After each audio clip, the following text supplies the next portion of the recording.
Hello everybody. Welcome back to the channel where we talk about stuff. Don't forget to subscribe to the channel if you haven't already done so. There's a brand new video every single day. I've been here long enough that I've heard some pretty crazy things.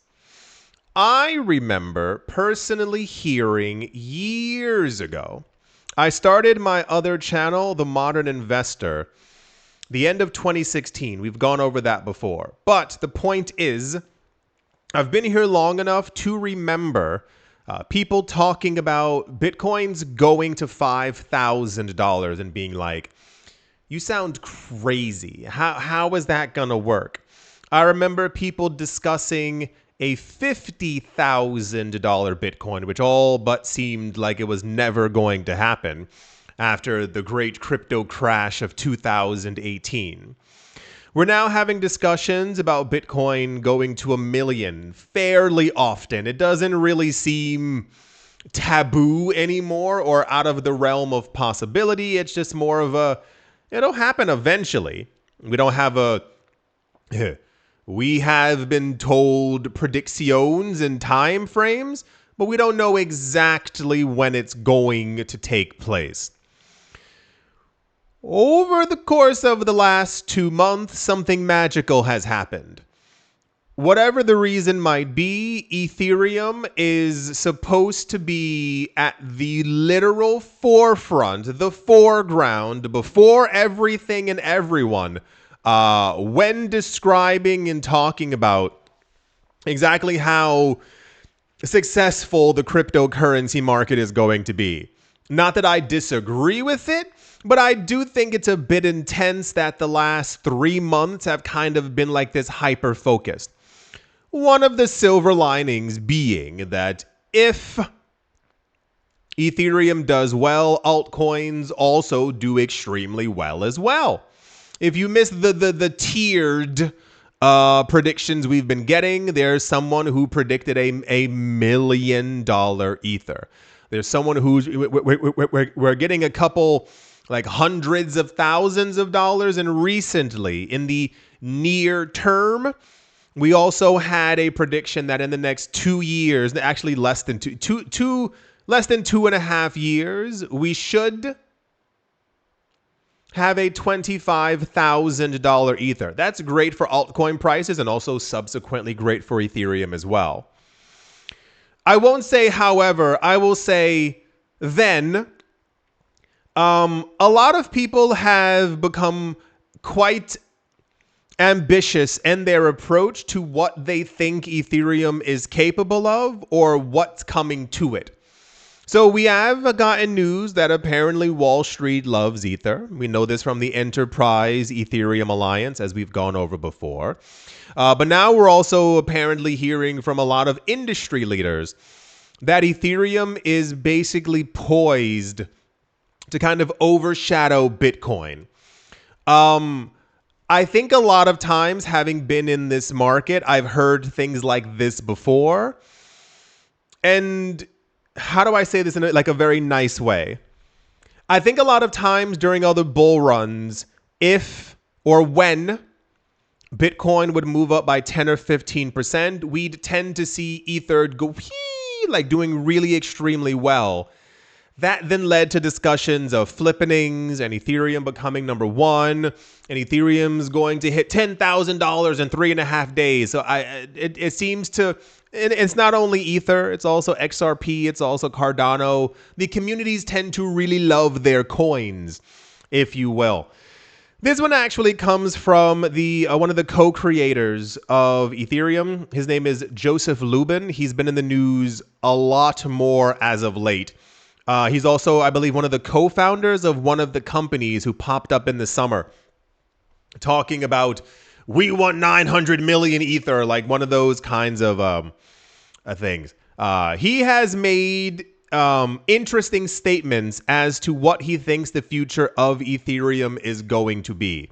And I would assume this would be controversial in some sort of way. He basically said that Wall Street as we've been hearing. This is literally, it's not even the cornerstone. It's kind of the whole base for the argument.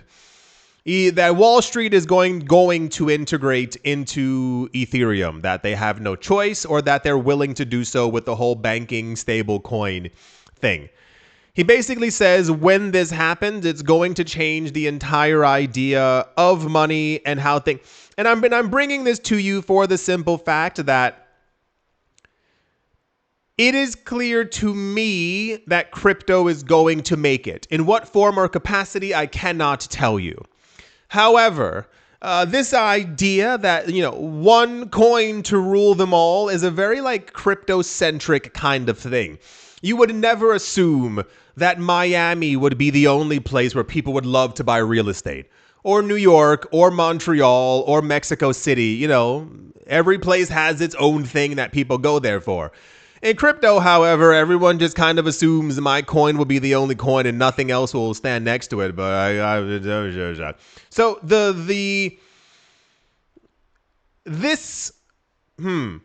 I think crypto is going to do extremely well. Nothing in my mind or in the news tells me otherwise.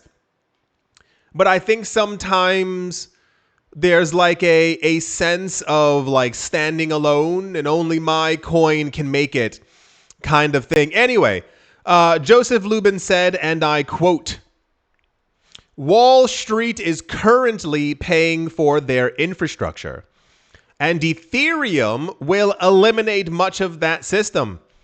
Giants like JP Morgan will eventually have to operate on a decentralized infrastructure. This means staking, running validators, managing layer 2 and layer 3 networks, participating in DeFi, and developing smart contracts." This is kind of all seen as the new way to transact in money. The idea of staking, passive income, the idea of DeFi, also passive income, but being able to rapidly move through markets. And there's this weird thing with AI that people also kind of have going on, but we're not going to talk about that right now. The entire thing with layer 2 and 3 networks also basically being a brand new way. I have to sneeze and I'm trying to hold it. Oh, that's awful. I could feel it coming and I was like, why? Why now? And the idea of smart contracts, even when it comes to, what's the word? The digitization of real estate, not NFTs, but literally having real estate and being able to fractionalize it on a blockchain so that you, on a Thursday morning when you're really bored, you could then in essence buy 1/100th of a home. And then as the rent payments are being paid, you then would be paid the rent from that place, but through your cryptocurrency wallet. That's one of the other ideas. He thinks that as this happens and Wall Street moves over into crypto and they choose Ethereum, he says, yes, ETH will outperform Bitcoin's monetary base. ETH, the price of Ether, will appreciate 100x from here, maybe much more. For those of you not keeping track, this kind of then aligns us. Remember a couple of months ago when somebody was like, yeah, Ether's going to 500,000. And I was like, balderdash, that's going to take forever. The idea would be Ethereum would essentially hit $500,000 per coin. Hold on. Also, years ago, it sounded insane when Bitcoin was at $500 that Bitcoin was also going to $1 million.